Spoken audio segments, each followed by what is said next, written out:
Alors, concerto pour 4 violons en Ré majeur de Telemann, la voix de violon 3. Alors, l'adagio au départ, donc c'est un mouvement très lent, très large, qu'il faut penser un peu grandiose, donc comme une sorte d'introduction, de prélude dans le concerto. Et, et donc, je vais le faire à la croche très lent. Alors, attention, utilise bien tout l'archet pour les noirs. Et après, la croche ne doit pas être plus forte que la noire suivante. Donc si on utilise tout l'archet, on peut, hein, donc ça veut dire qu'il faut alléger. Donc ça c'est possible, ou on revient, c'est-à-dire on profite du silence pour revenir vers le milieu. Alors attention à ne pas revenir comme ça. Prenez le temps de bien poser l'archet, pendant le temps de silence vous avez le temps. Et tout à la fin, puisqu'on a quand même mis là et qu'on est dans un mouvement lent, je monte en troisième position sur la levée de l'avant-dernière mesure de l'adagio.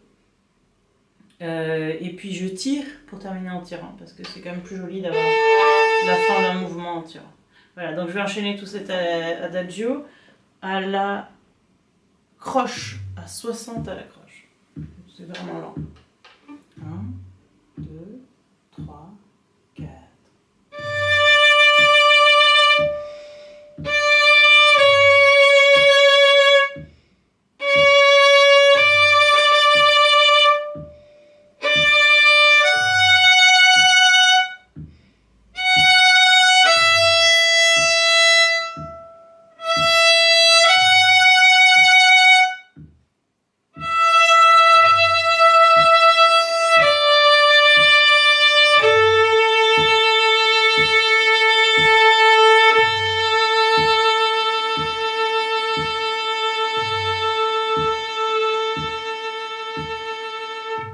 Alors ça, c'est un exercice intéressant de son. C'est-à-dire mettre le poids du bras, avoir une certaine grandeur, une certaine densité, bien tenir le son jusqu'à la fin de la noire. Voilà, après, il n'y a pas de difficulté particulière. Alors ensuite, l'allegro qui suit. Alors là, la difficulté, c'est la rapidité. On a vite tendance à savonner, c'est-à-dire avoir les deux mains qui sont pas synchro et ça fait des choses un peu... Des choses un petit peu comme ça. Donc du coup, pour éviter ça, il faut, première chose, jouer lentement un tempo que vous savez assurer et très propre.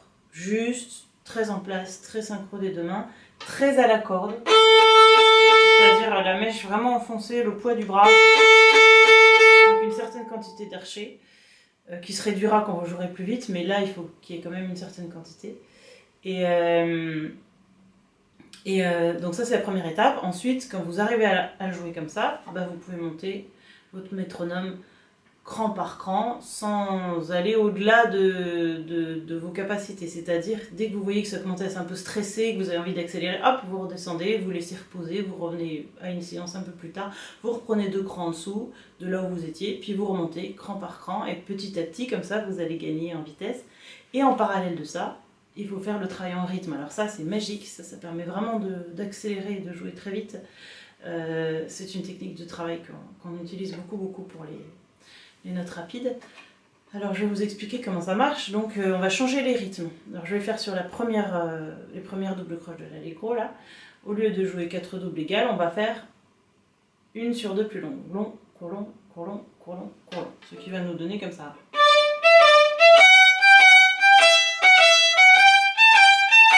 Alors vous pouvez faire les longues assez longues, ça il n'y a pas de souci. Par contre faites les courtes très courtes et bien propres, qu'on n'ait pas les deux mains pas synchro. Voilà.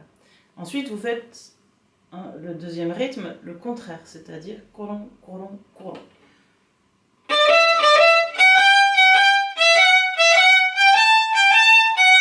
Voilà, vous faites au moins 2 ou 3 fois chaque rythme pour chaque passage de double croche de tout l'allegro. Et après vous verrez que ça passera tout seul. Surtout si vous faites 2 jours de suite. Vous dormez, vous refaites le lendemain le même passage 2 fois chaque rythme, et là c'est vraiment très efficace. Alors le troisième rythme, c'est la première des 4 longues et les 3 autres doubles croches rapides. Donc ça va nous faire long, court, court, court, long, court, court, court, long, court, court, court, long.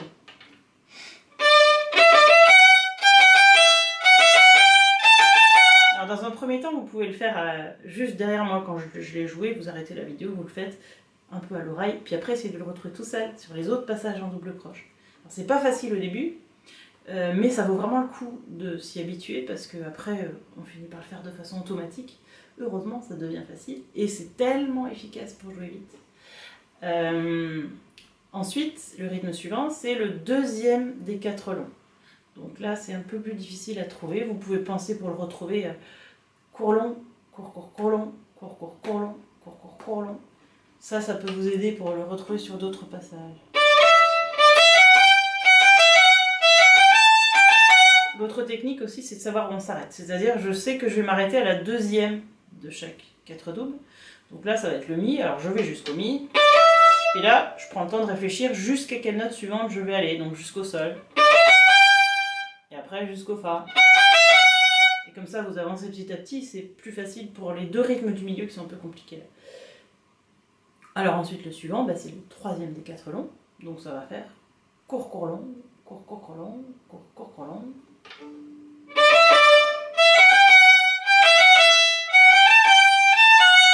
Là, vous pouvez utiliser la même technique qu'avant, c'est-à-dire savoir où vous arrêtez, prendre le temps de vous arrêter, de voir dans vos têtes jusqu'où vous allez à la note suivante, faire des petits arrêts comme ça jusqu'à ce que vous ayez le rythme, que ce soit plus facile, ou juste le faire à l'oreille. Pour certains, ça marche très bien. Vous le faites après moi et ça passe.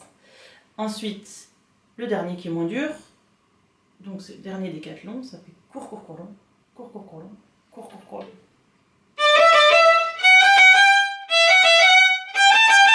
Voilà, et quand vous avez fait ça, au moins 2 ou 3 fois chaque rythme, vous refaites normal pour bien remettre tout en place. Et déjà en une séance, vous devrez voir que ça va déjà plus vite, hein. C'est plus automatique. Et en plus, ça a d'autres avantages, c'est que quand on a le trac ou qu'on est fatigué et tout ça, les doigts ils jouent tout seuls quand on a fait ce type de travail. C'est vraiment, on met des couches profondes d'automatisme, donc c'est vraiment nécessaire en fait. Nécessaire quand on veut jouer en public et nécessaire quand on veut jouer vite. Alors maintenant, je vais vous enchaîner tout cet allegro à un tempo lent pour que vous puissiez jouer avec sans accélérer, mettre bien en place les rythmes. Et après, vous de votre côté, vous pourrez petit à petit monter votre métronome si vous avez envie de jouer plus vite. Alors je vais le faire à 58 à la noire. C'est un tempo qui me paraît correct, pas trop vite, pas trop lent non plus, parce qu'il faut quand même avoir l'air. Si on est trop lent, on perd l'idée de déphraser et de l'air. Et donc pensez à prendre la parole quand vous avez des doubles croches, et quand vous avez des croches qui se répètent, là c'est que vous accompagnez, et que c'est les autres qui ont la parole, donc il faut jouer un petit peu moins fort. Et bien détacher les croches aussi sur Vivaldi, et essayer d'être toujours en tirant sur le début des 4 doubles. Ça c'est vraiment pour la mise en place des réflexes, et puis pour les appuis aussi, donc faire en sorte qu'on part en tirant au début des mesures et que sur 4 doubles, on soit en tirant. Donc je pars directement à la 3e mesure, à la mesure de double croche, après les silences. Petite préparation. Ça mange pas de pain et c'est quand même mieux. 1, 2, 3, 4.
autre chose à savoir aussi, quand on a 4 notes pareilles et puis une qui change, comme par exemple juste avant la barre de reprise, là ça fait mesure 10, 11, 12, 13, 14, 15, 16, on a Fa.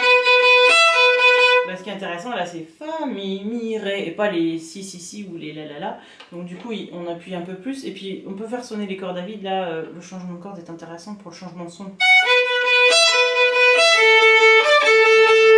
En baroque on joue souvent sur les cordes à vide, hein, c'est pas du tout gênant. Pareil pour juste avant la fin, là, 1, 2, 3 mesures avant la fin. Alors, quand on va plus vite, bah, ça permet d'entendre plus la mélodie et les notes répétées sont un accompagnement.